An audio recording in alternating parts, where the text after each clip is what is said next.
Hello everyone, welcome to WD18, the Watford fan channel. It's finished. Blackburn Rovers 2, Watford 3. A huge win for Watford. I've got a massive smile on my face, as Elliot and Sam have as well.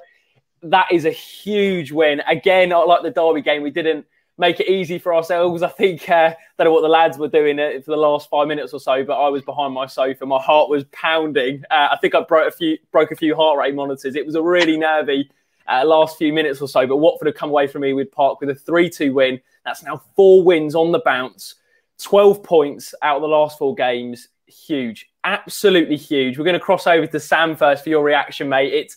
That is a massive win on what was some difficult conditions, and we were pegged back a couple of times, but I mean the character in this Watford side at the minute is magnificent. Massive. I mean, let's just get that out of the way now, by the way, that you mentioned the difficult conditions. I thought that was the worst pitch we've played on this season. I know we've spoken about it, but that was dreadful. We were just saying off air, the ball wasn't moving properly on the ground. So the fact that we got past that amongst a lot of stumbling blocks that have kind of stifled our progress this season, like not scoring from open play, like not being able kind of to see out certain difficulties when the pressure's on. Absolutely massive win. And I feel like every single game we're saying now, this is season defining. But just the fact that this was away from home, I feel like this could be a defining moment this season. Elliot, it just feels like the manner in which we won today. I think we deserved to win the game. And there was, you know, we'll touch a little bit about it in the video, but the 2 goals that we conceded were really sloppy. But it just feels like the character that we did it in, the belief is just there at the moment. And we're on a roll. We're on a roll. Yeah, and it's the fact that we've managed to score 3 away from home. All 3 have been the front 3, and we look really confident in front of goal, which isn't something you can say about Watford very often this season. But we've looked so confident in front of goal tonight, and recently there's a certain composure about us, and we just got the job done, which is something that's quite simple, but Watford don't always do, is do what is expected of them. The Watford way. Exactly. Is be the favourites, win the game, and it wasn't comfortable, but you know, be the better side. So I've not got any nails left, and the pitch was I've played on pitches for sort of like under 9s tournaments back in the day that have been Watford Friendly League, big up. Yeah. It was so bad though. Like, do you know what? I know we're going to keep on saying this every time we play away, but you know, if Scott's watching this, just so much credit for our pitch and the quality that we've got in terms of our groundsmen in general. It's just, you know, we're blessed with probably one of the best pitches in the Premier League, let alone the Championship. Sam, let's take a little look at that performance today. It was you could tell after the first 15 minutes it was going to be an open game, end-to-end stuff, and more open than I expected it to be. But I think we got a taste of what Blackburn were like in the reverse fixture, and they caused a lot of problems. And I have to say, out of the last 4 games, that is probably the win which was the most difficult. We thought Derby was it, but kind of went up to another level tonight, considering they've lost, 4 games on the bounce. They gave us a real tough time at points today. But we'll talk through the first goal, João Pedro on the score sheet, and what a finish. Yes, there was a hesitation from the goalkeeper, but the technique, the confidence, as you mentioned, Sam, the WD18 bingo, the arrogance from João Pedro. Sam, talk us through it. What a goal from João. Fantastic. It was really out of the blue. Like, it kind of just went in, and I was like, what's going on here? And I think kind of João kind of thought that at the same time. I think that was kind of a hesitation for everyone. Like, have we just scored here? And then, you know, I think it was probably because the keeper hesitated and it looked like they collided, and sometimes the keeper gets the benefit of the doubt. But the fact that he was able to get it up and over the goalkeeper with so little time on a really difficult pitch to play on, as we've said already, at such a young, kind of inexperienced age like that, just shows how promising this young boy's going to be. And, you know, we've got a real gem on our hands. In the last 3 games, he has stepped up massively with him being up front by himself. Yeah, for sure. Elliot, do you want to talk on João? Because I think, you know, just aside from the goal, I thought his overall performance, again, he's just growing and improving every single week. You feel like when you see João, you can just see him improving all the time. And I guess the last 4 games, he's had to, you know, we've switched to the 4-3-3 and he's really stepped up, hasn't he? It's another big performance for him. And for a 19-year-old to put in that performance away from home when we needed him most, it's huge. I mean, I'm sat here doing this video. João Pedro's at Ewood Park producing that sort of performance. No, Jacob, you're better off here.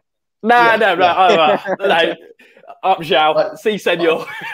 I don't know if João Pedro can run a successful fan channel. No, cheers, Elliot. I'd like to see it. I'd be interested to see it, actually. But on João, mate, it's such a good performance tonight. Absolutely fantastic. And he's just very complete. Well, I say complete. He may not tick every box that a striker needs, but he ticks a lot of them. He's just absolutely fantastic. He's done so well. And it wasn't just for the goal, but he would jump for the balls when the goalkeeper, if he was trying to contest the goalkeeper at times. And I just think you've got to have cojones to do that, basically. It's the fact that you've got to jump up, try and contest the goalkeeper. Is he 19? It's ridiculous. And he does not, he doesn't stop running. He can finish as well. He's a goal scorer. He's skillful. He's good at holding up the play. He fits perfectly in that 4-3-3 as the man in the middle of the trident. And he's going to only get better from here. So I don't think we can give him enough praise. We've given him so much praise already, and we will continue to give him praise for as long as he's at Watford, and probably longer. But what a player. He's becoming just more and more mature by the week, if you know what I mean. Just generally, his performances, the way he's taking his opportunities. We mentioned the way he's holding up the ball, the way he's getting stuck in and physical, something that perhaps we didn't associate with kind of the early incarnation of João Pedro this season. And he's improving by the week. And, we've got a real asset on our hands here if he can carry on improving. For sure. I completely agree with you guys. And another player who seems to be improving every single week is Ismaila Sarr, and he scored the second goal, which was a really well-worked team goal, actually. And what was a park of a surface, I think he'd probably go to Casbury Park and have a better pitch than that one. But it was a really nice move. There was a bit of scrappy play towards the end where it was a rebound, but I think Gifton Noel Williams mentioned it in the studio. Sarr started on the right and he ended up at the left-hand post, Sam. It just feels like Sarr's is really relishing in this right wing role, and we're unleashing him now. We're seeing the Ismaila Sarr that we all thought at the start of the season. Yeah, forget that. I think we're seeing the consistent Ismaila Sarr that we thought we signed from Rennes. I think this is pretty much the first properly consistent run of games he's put together now, at least in a long time. And it's so good to see, because just aside from him in the final third, I remember there was kind of a moment on around 40 minutes where he tracked back, got shoulder to shoulder with the Blackburn attacker and won the ball back. And I think for me, that was the most pleasing thing, because I just love to see every single player getting stuck in all over the pitch. And we said from the start of the season that if we are going to go up, he's going to have to perform in these sorts of games. And he's stepped up every single week of late. And I'm buzzing for him more than anything else, because it can't have been easy to turn down, or, we don't know what happened, but to stay at Watford when we know he had offers from clubs like Liverpool, Man United, and the fact he's got his head down and, is improving his game every single week and becoming better and putting a shift in for the team is just massive credit to him. So, Elliot, what do you think's clicked? Elliot, what do you think's clicked with Sarr now? Because, the last 4 games he's been brilliant, absolutely brilliant. Well, that was what I was going to say. It does feel like everything's fallen into place. He looks more mature. He looks just like João Pedro and like Ken Summer. They're better goal scorers. They look more comfortable on the ball. They're tracking back really well. Everything seems to have fallen into place. I don't know if we can put that all down to a formation change, because the 4-3-3 is good, but it's not that good to completely change a season just like that. But absolutely fantastic the way I think. I wouldn't even say it was his best performance. Obviously, against Bristol City, he was fantastic, and you could still see the quality was there. We've spoken about other players in the league that are of similar quality. Someone like Emi Buendia, who does it week in, week out, and we're starting to see Sarr do it week in, week out. And for him to then hopefully be on par with someone like Emi Buendia in weeks to come shows how good he can be and how good he is. So the fact that he's now putting together this consistent run of games, and he's scoring and he's creating and he's in his perfect role at right wing and he's tracking back. There's just so many things and so many elements to his game that you can praise. And I just think he's fantastic. Really fantastic. For sure. I think Sam, it's fair to say, he just looks like he's really enjoying his football as well. And another element that Holly mentioned in the chat, Feminir and Sarr have such an understanding down that right-hand side. When Kiko's in the side, this is why I would never take Kiko out unless we absolutely had to, because he has to link up with him. He has to link up with him. I didn't think Kiko had the best game tonight. Really? I'll get that out of the way. maybe when I say not his best game, that's not to say he was bad. He just wasn't as good as normal. I don't know if perhaps that was the pitch or the conditions or whatever. I just didn't think perhaps it was his best performance. Elliot, do you want to have your take on that? Because I want to disagree. Yeah. I can understand it to an extent, and I think attacking-wise, he didn't necessarily do as much as he's done in other weeks. But I think defensively, actually, he did really well today, and he dealt with any of the threat. He had a lot of players running at him, and he had a lot to do. And I think he handled it pretty well for the most part. There may have been one or two moments where he might have let his player pass, or he might have not quite got to the ball when we needed him to. But I thought he was brilliant tonight, and I think he did offer us quite a lot going forward. I don't think, like Sam said, I don't think he necessarily had his best game, but I thought he was really good. And again, you can see just from a glance that partnership with Ismail Assar, and it's telepathic. It's so good, and we've sung the praises of that partnership so many times, and it's absolutely amazing. And they're both so well connected, and actually they're both very good going forward, and they're both very good going back. Sar's doing really well tracking back, and Kiko Femidi is doing really well going forward. So it's the perfect combination at the moment.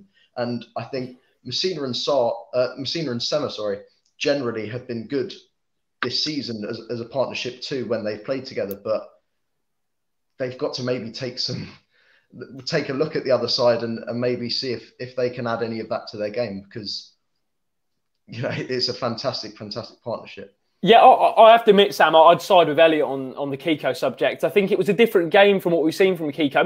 Maybe how you've interpreted it, and I'm not trying to put words in your mouth in this respect, but maybe because he wasn't as attacking going forward, you maybe thought he had a poor game. But I thought actually defensively what he did really well. I think Blackburn, in credit to them, they pushed and pinned Kiko back a bit more because they were really overloading that left-hand side at times. And I thought he dealt with them really well. So personally, I thought Kiko had a good game actually. But it's someone who I don't think no one can disagree about is Will Hughes. For me, he's produced one of the best individual performances tonight. Absolutely top draw in the middle. Sam, I think people in the chat are saying it as well. He was just supreme in the middle. Absolutely top draw. Yeah, but at the same time, it feels like we're saying this every single game now since he's been back. I think he's. I've seen already shouts on the timeline tonight that he's the best player in the Championship, and he's incredibly close to that. I think Elliot's eyes lifted there. I think that's a whole separate debate, but I think just even when he doesn't I thought tonight was absolutely superb. But even, for example, when he doesn't have his best game, I just feel like he lifts everyone in that team. He gives confidence to Cleverley, Gosling, Chalobah, whoever's in the middle with him. He gives confidence to the defence that they've got protection, and he also brings the ball forward. He works absolutely endlessly for this team. He's exactly what you need in the Championship if you're going to get out of it. He gets his foot stuck in. He's fantastic, and you can run out of words to describe Will Hughes. He's just so good. Elliot, it feels like Will Hughes just adds a brilliant balance to this Watford team. I mean, it's no coincidence since he's come in, we've gone on a great run. But him sitting in that number 6 role, what have you made of his performances? Because I thought, again, tonight, his tackling, his range of passing, the way he read the game, just complete in that holding role. Yeah, you could pick any quality of a midfielder and he seems to have it. Just the way he can win the ball, he can provide Watford the possession and then play it out wide. He can play it through the middle. He just brings this aura of calm to the midfield and everyone benefits. I think Dan Gosling was okay today and not great, but I think Will Hughes definitely benefited him. I think, he's just brilliant. I don't think you can sing his praise enough. I don't think you can use any sort of word that would be too extreme for him. He was just fantastic tonight and he has been consistently for the past few weeks. On Sam's point of he might be the best player in the Championship. I know he said that was more Twitter. Sam just dropping that bomb into the conversation. Just dropping it and leaving it. I don't want to necessarily encourage everyone spamming the chat, but I'd be interested to know what they think, whether he is the best player in the Championship. There's a lot of nominees for that category, but I think if he does that comment there, I love Will Hughes more than my own family. Josh, I mean, you can't blame him. What a man! I'll tell you what. I'll tell you what. Another player. Well, before we get on to maybe more the some negative aspects of this performance in terms of the goals we conceded, which I think we can all agree were sloppy. Another player, and we spoke to him on Monday, Daniel Backman, pulled off a big save at the end. And And actually, Sam, I thought, you know, you as a goalkeeper as well probably appreciate it a bit more, but his distribution tonight on, again, we don't want to keep bringing the surface back into it, but it was difficult conditions. He was playing the ball out the back. The second goal was started from him, and the save at the end, a huge save. It just feels like Dan is so good with his feet, and we discussed it with him about this distribution, but I don't know if you noticed that again, Sam, but he was really comfortable with his feet in what was some difficult circumstances. Yeah, do you know what? I'm now so scared that Backman's going to make a mistake, and because I love Backman now, I can't criticise him. But do you know what? Tonight he was superb yet again, and it's those kind of last moments. You know, there's hearts in mouths moment where the ball went across the goal and he stood up to it and made the save. Where, you know, I look back on that at the end of the season and think, you know, that is a massive save. I remember I was saying this to someone before that. If you remember Gomez's like triple save away at Bolton when we won 4-3, yeah. Obviously, perhaps that save wasn't as good as that one, but it's kind of the same category of save that is almost match defining and even season defining. So absolutely huge. But, you know, on the topic of his distribution, it offers us a whole nother dimension to this Watford side that, you know, perhaps someone like Ben Foster doesn't offer, where you can spray out wide to the fullbacks, you can play short. There was one in the first half where he nearly got it to Zhao and it just went all the way through to the keeper. I'm not sure if you remember that one. Yeah. But it was, you know, it's so good to see a goalkeeper who is really well-rounded in his game, I think it's fair to say. Yeah, for sure. Elliot, do you want to touch on it? And it's quite a nice segue because we on Monday, and I have to admit, when watching today, I was a little bit nervous that he would make a mistake because I didn't want to jinx it. But he was, again, brilliant tonight. Really, really good. And it wasn't a clean sheet, but he pulled off some big saves when we needed him most, and particularly at the end, Elliot. I mean, I don't know if you want to talk about that because it just felt like a really big moment there. We were under the cosh, we were on the back foot, and he stepped up when we needed him most. Yeah, exactly that. And I don't want to focus too much on the fact that we spoke to him on Monday, but it did, like a lot of the things that he said in that interview, which you can check out if you haven't already on the channel. Link in the description. So I think at one point I asked him about when he gets pressed by the strikers, and he said he really enjoys that.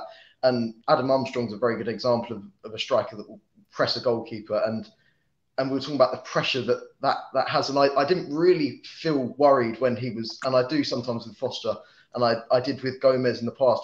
When a striker did press, I thought, oh God, he's going to kick it, he's going to bounce straight off and it's going to go in. But it was just, you can see how confident he is on the ball. And also, those players did shift forward for Blackburn, and he did then find the space by clearing it, which was exactly what he said to us on Monday. So there is a clear strategy to that. He's a very intelligent goalkeeper, very good with his feet, and he's actually a huge part of the way we play now, which is, yeah. I don't know if it's too extreme a comparison to compare it to like Alisson at Liverpool, because what he does for them is very similar. It's like he sort of starts the play. Yeah. But I think Backman could or will be exactly that, the sort of person that will start that play, that ball playing strategy. And yeah, he's just absolutely brilliant, and he's barely put a foot wrong. He did concede 2 today, and on the face of it, that's not great, but I think he was, again, very, very good today.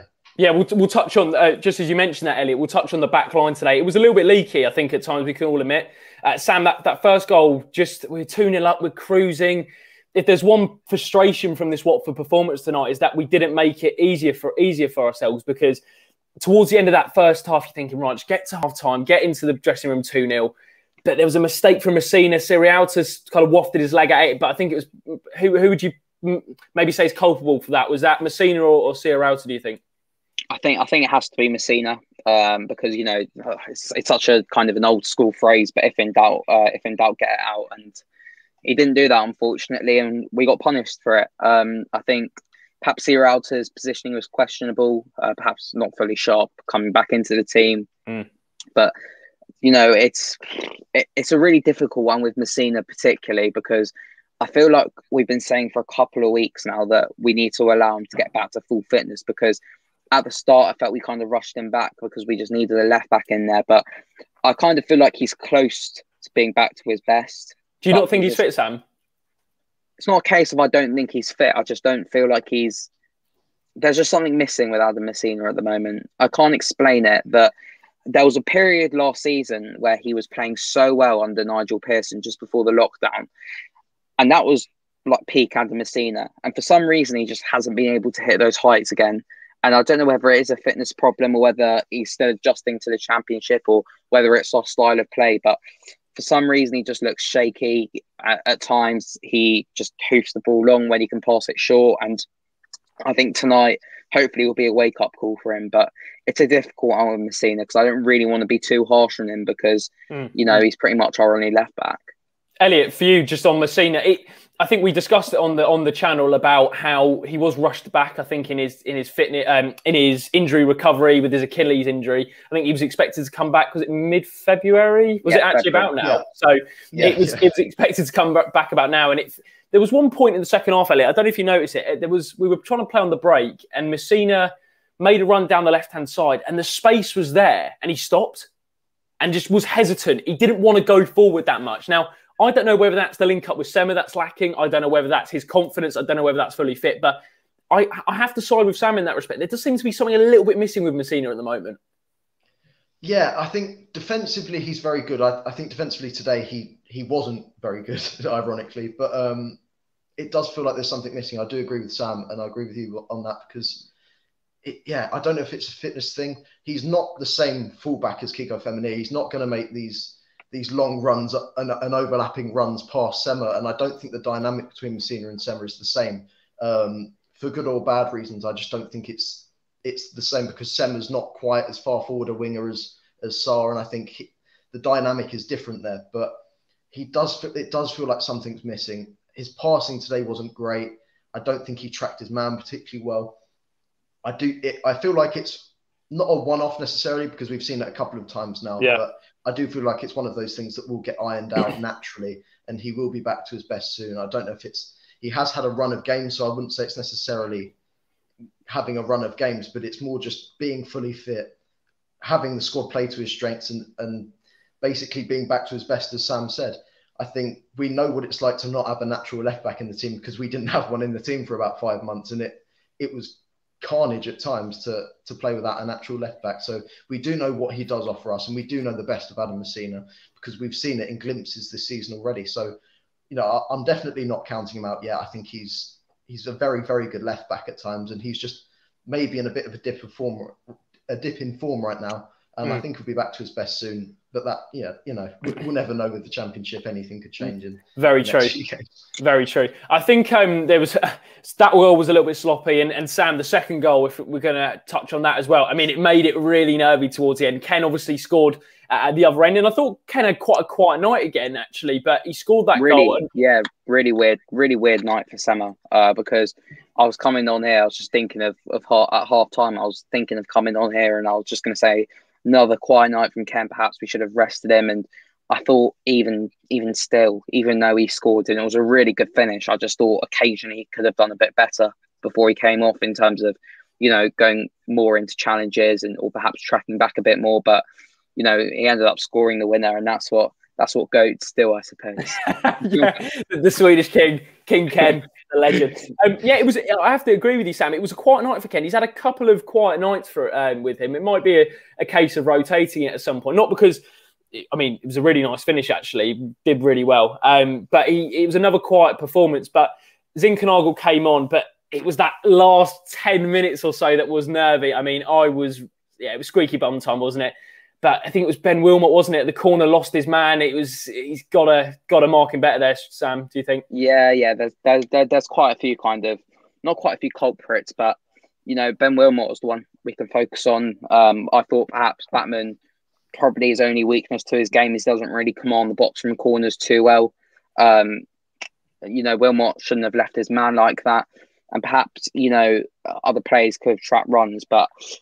I think we can kind of say that that's an area we have to work on now. I know we didn't concede one against Derby in the end, but we did look shaky from them from some really good set pieces and occasionally against other teams. And I think that's something we have to be really, really wary of in the Championship. And teams will punish us if we don't sort this problem out at the moment. And it's the small things like picking up your men and not letting them go. But I do feel sorry for Wilmot a bit. I don't know if Elliot, you want to pick up on that? Yeah, Sam. Sorry, Elliot. Do you want to have a touch on that second goal that Blackburn scored? It made him really, as I said, really nervy at the end. But it just felt like it was such an avoidable goal. Yeah, it didn't feel like there was much structure to our marking and how we'd sort of set ourselves up in the box. We didn't really look like we knew what we were doing, which is slightly worrying because and actually it makes you think that maybe Derby should have punished us more because they're so good at set pieces that you'd have thought true. If we're setting up like that, Derby should have punished us more the other night. But yeah, it's a sloppy goal. I can't really, not having replays on the red button makes things difficult. So I'm not entirely sure who the main culprits were. Sam said it was Wilmot. If it was, then fair enough. He needs to be tighter to his man. I thought Wilmot on the whole was okay in midfield. I think he did pretty well. He wasn't a defensive midfielder, which threw me off a little bit because you'd imagine at 3-2, you bring on a natural defender in midfield. You'd think he would be the furthest back in the midfield, but he wasn't. So fair enough. I think he was okay.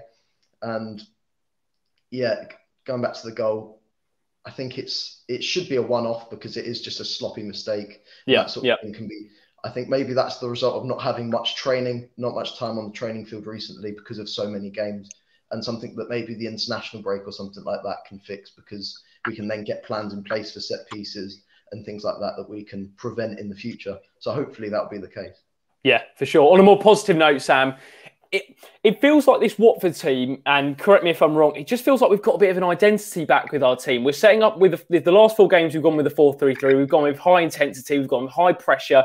The front three look really fluid. Potentially Ken struggling a little bit on the left-hand side, but overall, there's a nice balance to the team. Will Hughes is playing some of the best football. Tom Cleverley, a shout out for him today, by the way. I mean, once again, an absolute machine in the midfield. Machine. Yeah, he's just he has to start every single week because what he offers in terms of his leadership qualities. I know he gave that foul away at near the end where he probably should have taken him out on the halfway line, but overall his performance, his intensity, his desire, his drive, off the ball, positioning. There's just a nice balance to this Watford team at the minute, along with Dan Gosling, and you can rotate Gosling and Chalobah.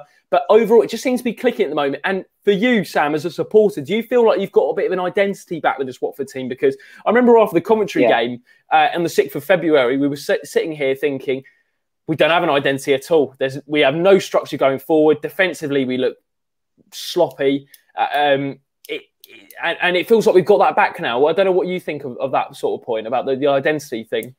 Yeah, I agree. I was actually just going to bring it back to that Coventry game 4 games ago. Was it 4 games ago? Yeah, so. 4 games ago. And also, crazy. And also the other one I was thinking of was QPR on the live stream.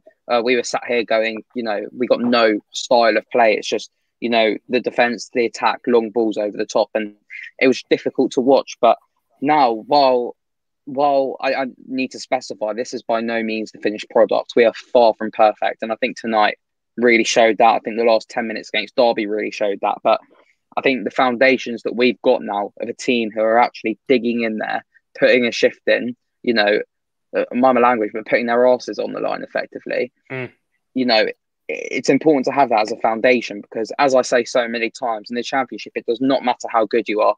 We see teams who go straight through the league simply because they don't have the attitude and the desire. And just bringing it back to Tom Cleverley, I think it's all very well having a captain who talks, but a captain who performs like that every single week and leads by example is exactly what you need. And, I think even before we talk about an identity and a style of play, the fact this Watford team has, kind of working their way back into the hearts of supporters by showing they care is the most important thing. For sure. Do you want to touch on that, Elliot, about Tom Cleverley? Again, just Mr. Consistent in the middle.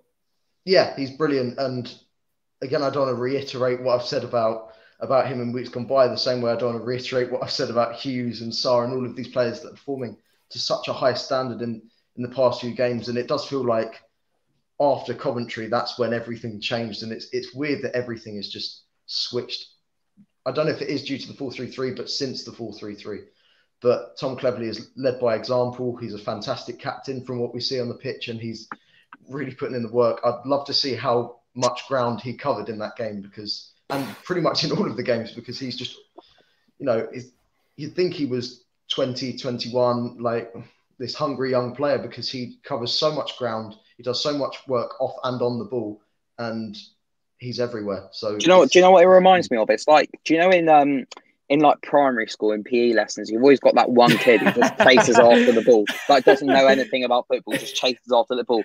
obviously Tom Cleverley's got a more developed football mind, but it's just wherever the ball goes, he just seems to be there on the other end of it, if that makes sense. His work rate, Sam, is just unbelievable. Mental. I mean, you mentioned it the other week, didn't you, about like how he's got the fitness of a teenager. Like, he's just constant energy. Exactly. Yeah, I think now it's kind of, I know we speak about whether we found the best formula now, but I think it's those two, Cleverley and Hughes in the middle.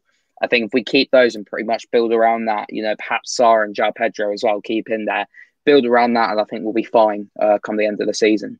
Yeah, agreed. And Freddie says here, although Clevs is doing really well, I still believe Hughes should be made club captain. Let us know who you think should be captain. I think either or would be fantastic. But Richie Fox makes a fantastic point. Cleverley's professionalism does rub off on the other younger players. It does feel like he just sets an example, Elliot.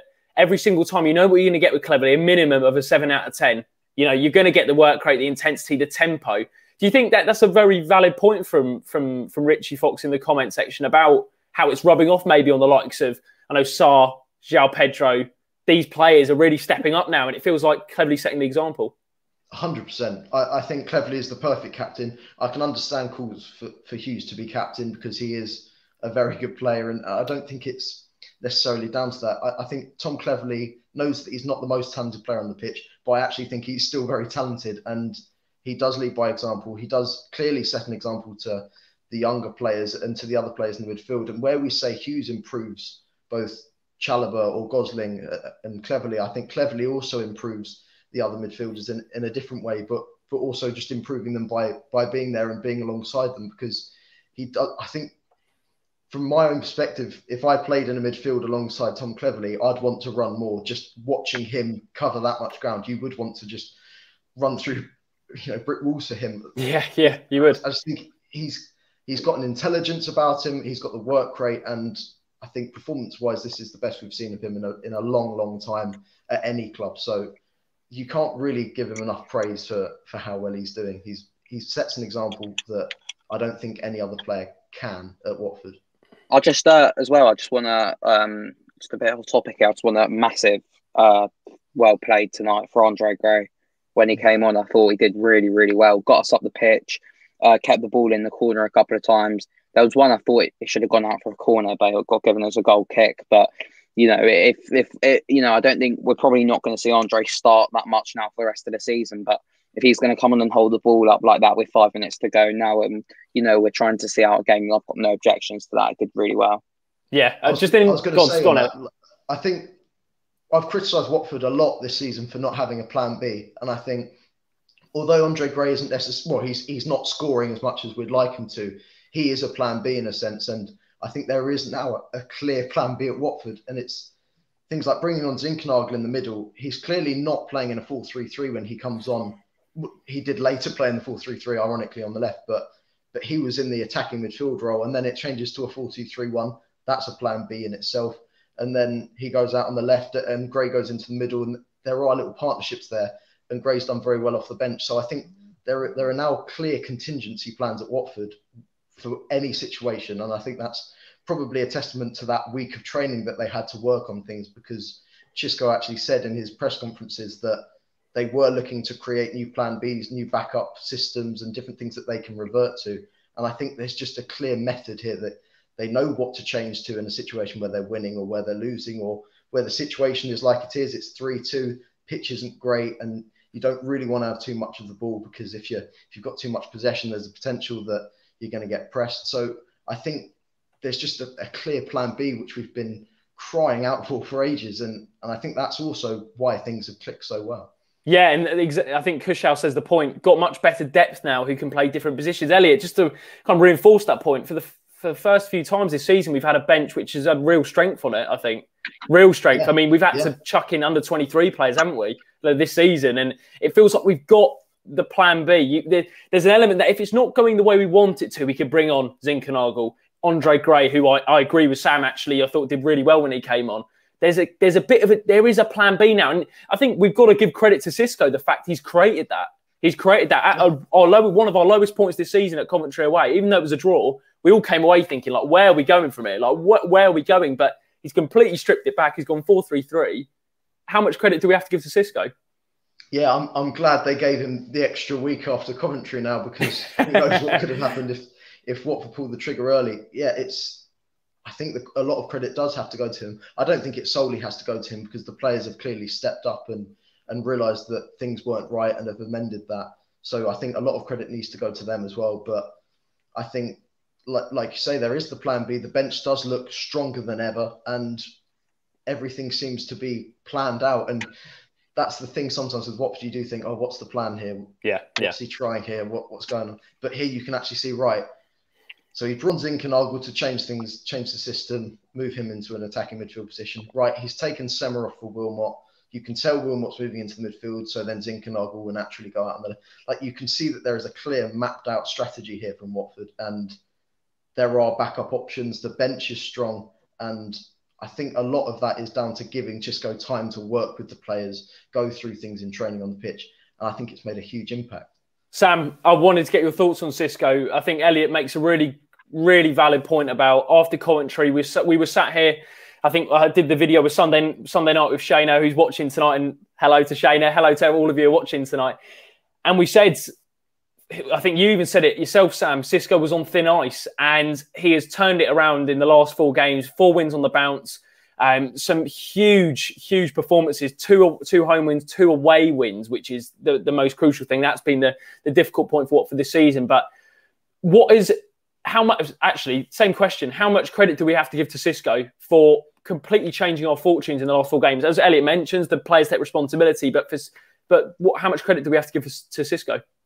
I think a lot of credit. I mean, ultimately, it's the players who go out there and have to, finish their chances and defend every ball. But even not tactically, I just think it's something about Xisco's personality that he's just able to put it onto the squad and, just give them all a real lift. He's got them all believing in themselves again and got us as fans believing that we could go up again. Because, we were sat here after Coventry, another 4-4-2, and we were thinking, I said it myself, you can go back and find the clip, I said, automatics are gone now. But he's got us believing again with these 4 wins that, we are firmly in the running now as well. And I feel, are you believing now, Sam? Believing that. I'm believing now, yeah. I feel like we're hitting form at the right time. We're going in the right direction. There's still more to come. I know we've been saying that a lot this season, but now we've found the formula to get more to come. And teams are slowly dropping off as well. I know Brentford and Swansea won tonight, but Swansea far from convincing apparently, and Brentford have some tough fixtures coming up. So I am believing, but have to be optimistic now for the rest of the season. Elliot, for you, are you starting to believe now that we can really give automatics a good go from now to the end of the season? I mean, Saturday is huge, absolutely huge against Bournemouth, but they struggled tonight. They struggled tonight from what I was reading. Out the top 6 now as well. Out the top 6. That is a massive game for us. But are you now starting to believe that we can give this a really good go now? Yeah, I don't see why not. I think we've also spun a real negative a lot this season, and for good reason, on the last few games and on the run-in. But that is actually a great opportunity. If we go into that with confidence, we've got the opportunity to basically take out other teams from that race for automatic promotion in the same way they can take us out of the race. But if we can go into it with this positive mindset of we've got a certain run of games under our belt or a certain win run under our belt, we can, it's basically in our own hands, and we've got the opportunity to basically to get it ourselves and to get automatic promotion, because right now we're in a very good position to do so. Norwich is still flying away with it. They likely won't be caught, but one run of form and things could change. Swansea, I think, will be fine generally, and Brentford are backfiring now even without any recognised striker. So we know that there is quality in those teams, and they won't necessarily just drop off and give us an easy opportunity to jump into the top 2. But we have got the opportunity with the games towards the end of the season to carve out our own destiny and then get into the automatics on our own merit, which is absolutely massive. Carve out our own destiny. I'm going to be honest, Elliot. Goosebumps. Goosebumps. Yeah, that's emotional. I'll tell you what, this is a really, really interesting stat. The Hornet Heaven podcast have just tweeted, Watford haven't won 5 league games on the bounce since a trip to the South Coast during a championship promotion season. On Saturday, we have a trip to the South Coast. That 2014-15 season. That is really... Well, Sam, looking ahead to Saturday, it's another big game, absolutely. going away to Bournemouth, it would have been a great away day, as we all know when we go to the Vitality, one of the best away days, I think, around for away supporters. Do we keep it the same? Do we keep it the same going to Bournemouth on Saturday, or would you rotate? I'll change it again. I'd bring Chalobah back in for Gosling. Not to say Gosling had a bad game tonight. I just think Chalobah is better and Gosling's better as an impact. What else would I do? What other change? You mentioned Lazar. You mentioned Lazar on a tweet. No, I think Lazar I wanted tonight, but I think I'd keep Messina in there. Just know how against Danjuma, so more difficult one there. I'd probably take out Troost-Ekong, whether that's for Cathcart or Wilmot. What was it about Troost-Ekong? What was it about Troost-Ekong, Sam? I just thought tonight he was a bit shaky. Last few games he's been a bit shaky, particularly with the ball at his feet, and occasionally lets the ball bounce too close to him, and attackers can get on the end of it. That's not to say he had a bad game. I just want to, I don't think anyone had a bad game tonight. I just think perhaps he could benefit from having a rest. But it'll be interesting to see. But other than that, I think Hughes, Cleverley in the front three, I'd keep the same. Yeah, there's an interesting shout, but I guess the only thing with taking Gosling out is, will he have a point to prove against his former employers? I mean, he was bottom of the pile really at Bournemouth towards the end of his time there. And Edward makes an interesting point. Surely Gosling knows Bournemouth, so he should start. Elliot, I'll throw that over to you. Is that, Sam mentioned he would rotate it and bring Chalobah back in. I thought Gosling did pretty well. You could tell he was a little bit leggy towards the end. He hasn't played a lot of football. Bring Chalobah back in, or keep it as it is? Difficult dilemma for Xisco. It is difficult. I think we can't rule out the fact that we don't know if Nathaniel Chalobah will be fit for the game, because it wasn't just resting him. He wasn't well on Friday night, and we're still not sure if he was well tonight necessarily. We don't know how serious the illness is. Obviously, I hope it's not serious, and I don't think it is necessarily really serious, but we don't know if he will be ready to play a full 90 minutes or even an hour on Saturday lunchtime. So it's a good problem to have to pick between Chalobah and Gosling, because they're two very good options. Yeah. And although I don't think necessarily Gosling will have a point to prove, because I think he still cares a lot about Bournemouth and he's got a lot of friends there, and he does probably want Bournemouth to go up with Watford. I don't think it was a problematic exit. But, like the chat has said, he does know Bournemouth. He does know how they play. So that could be of a benefit to us, but that might be good also off the bench. So I think it's a good problem to have now, to know, right, we've got two talented midfielders that we could rotate, and I think we'd be fine with either of them. Yeah. We'll look ahead to Saturday in a match preview in the coming days. I'll tell you what, Sam, we're going to start this on the match reactions. Your 3-word review from tonight. We've started doing them on WD18. Well, we've done them for a while on WD18's Twitter, but what is your 3-word review from tonight's win against Blackburn? Desire, passion, and character. Nice. Elliot? 5 unbeaten away. No, I should have gone with carving our destiny. Oh, that one. Better. Yeah. Carving our... Oh, that is good, Elliot. That is good. I'm going to see that later under the WD18's tweet, carving our destiny from Elliot. That's where we're going to wrap it up, guys. A big win for Watford. That's now 4 on the bounce. We are on a roll at the moment. We're going to be looking ahead to Bournemouth away on Saturday. We'll probably have a match preview out on Friday. If you haven't already checked out our interview with Daniel Backman, please go and give it a watch. We really enjoyed speaking to Dan, and it was great to see him follow his interview up with a brilliant performance tonight and some big saves. But overall, the Watford performance was impressive. Some areas could be improved, but now it's all about looking ahead to Bournemouth away on Saturday. If you did enjoy the match reaction, guys, please do leave a like. Don't forget to subscribe to WD18. Comment down below what do you make of it. TikTok, right? Sam makes a great point. We've just started on TikTok. We're not going viral just yet, but if you want to follow us, make sure you. Yes, that is. We're going to underline that. We're going to make it bold. If you want to go and follow us, it's the same as our Instagram and Twitter at WD18Fan. So make sure you go head over to TikTok and give us a follow on there. That'll be massively appreciated. Make sure you go and follow Sam and Elliot on Twitter and Instagram. That'll be massively appreciated. And we'll see you very soon. Come on, you on it.